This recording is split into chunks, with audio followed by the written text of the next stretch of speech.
La vouivre, ouais, la vouivre. Parlons-en de la vouivre. Cette vourie. Ah, on la voit de temps en temps en bordure des étangs. La vouivre, ce grand serpent ailé, avec ses ailes de chauve-souris, là. Ah, elle est capable de tout, capable de se transformer en femme. Il y a une chose qu'on ne prononce jamais, même dans l'intimité des maisons.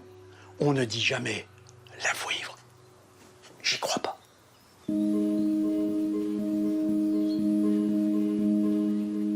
Marcel Aimé, lui, s'est octroyé le droit d'en faire l'héroïne d'un roman.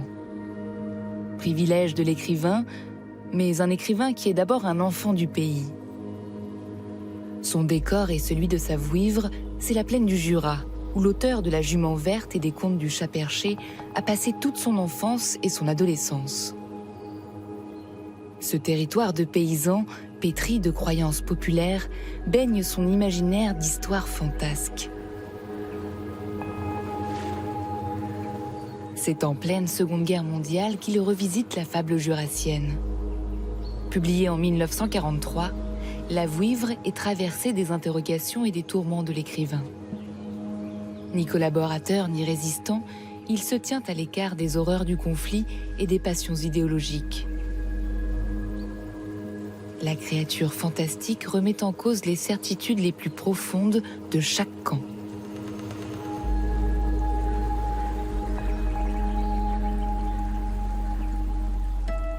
À découvert au milieu des champs de blé, le village de Villers-Robert étend ses plaines et ses forêts humides du Jura. Marcel Aimé débarque ici en 1904, à l'âge de 2 ans, avec une de ses sœurs. Leur mère vient de mourir et on les confie aux grands-parents. Dans la ferme de la Tuilerie, il découvre la vie à la campagne, entouré d'affection par sa famille élargie. Il vivait au milieu des animaux. Il y avait les cochons, il y avait les volailles, il y avait tout ça. Et donc, il les voyait tous les jours, matin, midi et soir. Dans la Vouivre, son village Villers-Robert prend le nom de Vaulx-de-Vert. Ses voisins deviennent les Mindeurs, sa propre famille, les Museliers. À travers le personnage d'Arsène Muselier, un jeune homme revenu dans sa ferme familiale au lendemain de la Grande Guerre, l'écrivain dépeint le labeur qu'il faut abattre ici, au début du XXe siècle. Marcel Aimé décrit la vie paysanne d'une manière très précise. Tout était fait à la main. Et il a connu l'époque du fauchage à la faux. Donc le gros charme que vous avez derrière, au milieu du champ, c'était pour le repos des faucheurs. On plantait un arbre pour qu'il puisse se mettre à l'ombre. Le travail, ce n'est pas une chose qui se laisse oublier. Demain matin, les faneurs seront sur le pré. Et s'ils ne trouvent pas du foin par terre, je n'aurai pas fait ce que je devais. Sous la plume à la fois tendre et cruelle de l'écrivain, ses valeurs morales se heurtent aux passions des villageois. Dans ce huis clos des champs, grondent les querelles de clochers. Les rancœurs transmises de génération en génération font naître des altercations violentes, comme entre les frères Arsène et Victor. Victor eut un grognement de douleur.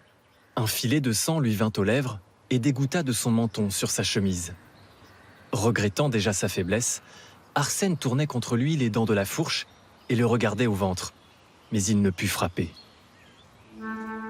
Ces tensions, la vouivre qui rôde autour du village ne fait que les attiser.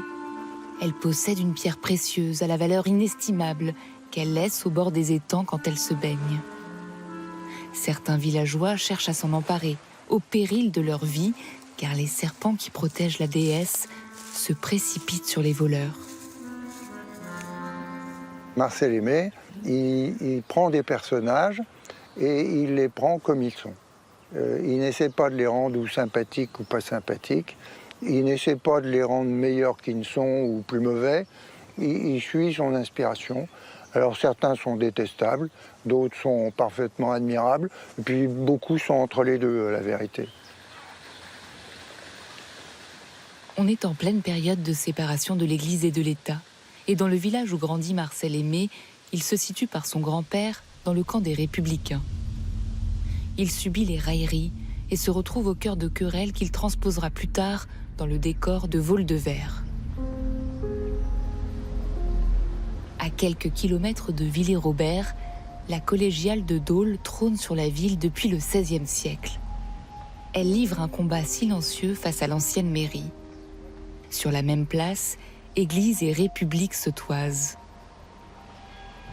Dans cette imposante maison de Dieu, la grand-mère du jeune Marcel, alors âgé de 8 ans, a baptisé son petit-fils en cachette.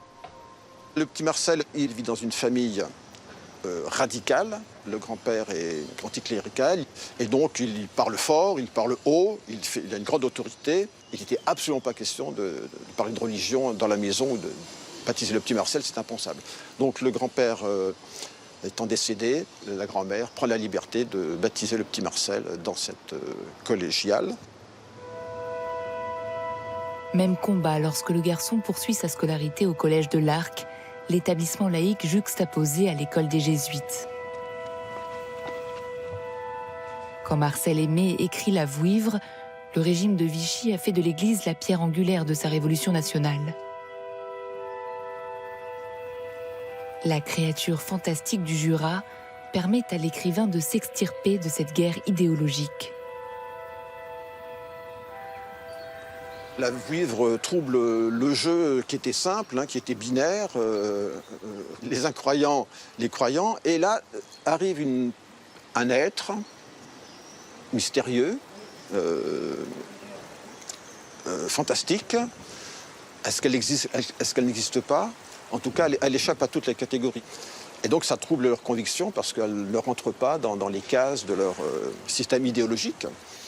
Donc voilà, Marcel Aimé se moque de ces personnages, les fait adopter des positions contraires à leurs convictions apparentes.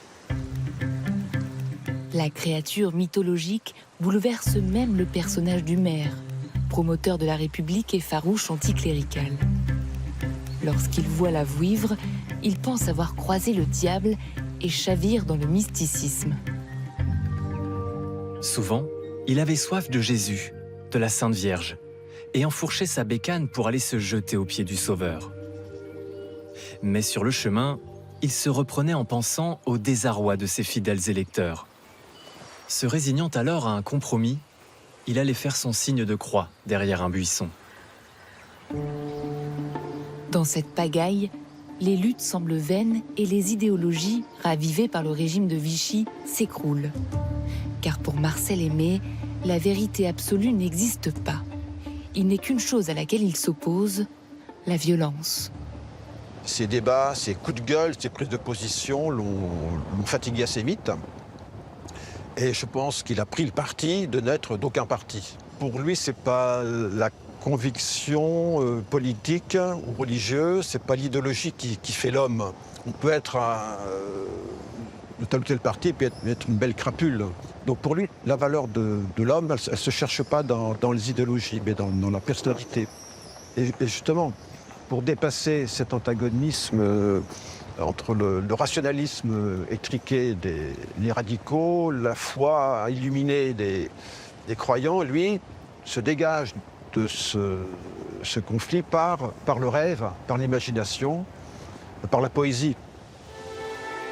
La poésie de Marcel Aimé s'imprègne de la forêt jurassienne qui couvre la moitié du département. Déployée sur plus de 20 000 hectares, la forêt de Chaux est la deuxième plus grande forêt de feuillus de France.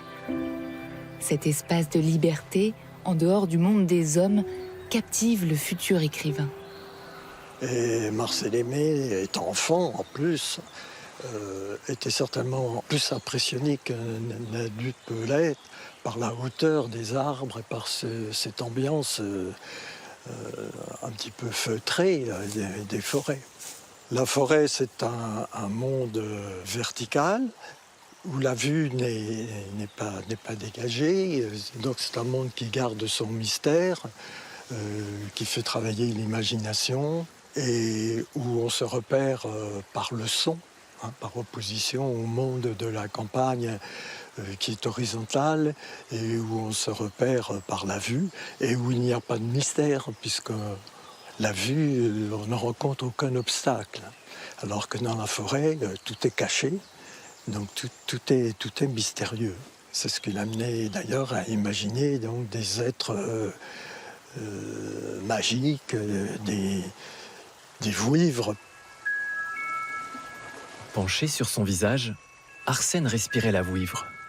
Son corps sentait les bois, la terre, la rosée. Elle ouvrait les bras comme un arbre. La rivière passait dans ses yeux verts.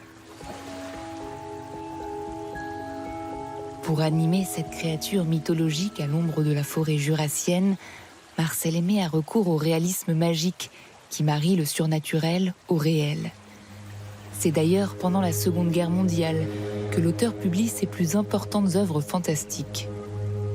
Une manière pour lui d'échapper à l'atmosphère écrasante de l'occupation, mais aussi une matière qui l'amène à réfléchir sur le sens de la vie humaine. C'est d'ailleurs, en fait, par le biais de cette histoire que Marcel Aimé va peut-être exprimer ses préoccupations existentielles, si je puis dire. C'est-à-dire que la vouivre, qui est un être immortel, éternel, va se poser des questions, va essayer de comprendre ce que c'est que la finitude de l'homme. Et en face d'elle, les hommes vont s'interroger sur ce que signifie l'éternité. La vouivre méprise les hommes quand elle rencontre Arsène. Mais plus elle apprend à le connaître, plus elle s'affirme envieuse de ses tourments, de la beauté de ses déchirements et de la crainte de ses amours. Ce matin, je pensais mourir. Ça s'apprend peut-être. Tu crois qu'on apprend ? J'y pense parce que je t'aime, ou plutôt parce que je voudrais savoir mieux aimer, comme vous autres. L'amour, mes peines, mes plaisirs, je voudrais que ce soit lourd à porter, si lourd que je n'en puisse plus, comme toi l'autre jour, au lieu d'aller toujours sans m'arrêter à rien. Marcel Aimé se veut libre et ne s'enferme dans aucune pensée doctrinale. Ni les hommes, ni la vouivre ne sauront si l'éternité a plus de valeur que la fugacité de la vie. Marcel Aimé, en fait, c'est une de ses caractéristiques. Il ne vous apporte jamais de réponse aux questions posées. Il se contente de poser des questions et c'est à chaque lecteur, de tirer les conclusions. Et d'ailleurs, la fin du roman de la vouivre est une fin assez racinienne. La mort va les frapper avant qu'ils aient une réponse. Mais c'est peut-être là, d'ailleurs, le destin de l'être humain. C'est de mourir avant d'avoir une réponse.